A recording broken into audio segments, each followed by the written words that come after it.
अखेर महाराष्ट्र ऑलिम्पिक संघटनेची निवडणूक ही बिनविरोध झाली। नितीन गडकरी आणि प्रफुल्ल पटेलांच्या मध्यस्थीला मोठं यश आलं।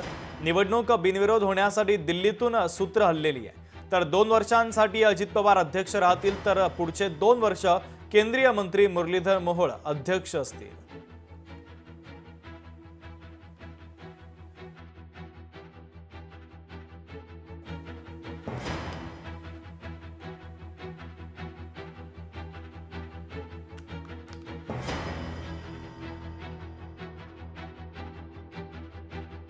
ऑलिम्पिक संघटनेची निवडणूक आता बिनविरोध झालेली आहे। नितीन गडकरी आणि प्रफुल्ल पटेल यांच्या मध्यस्थीला मोठं यश आलंय।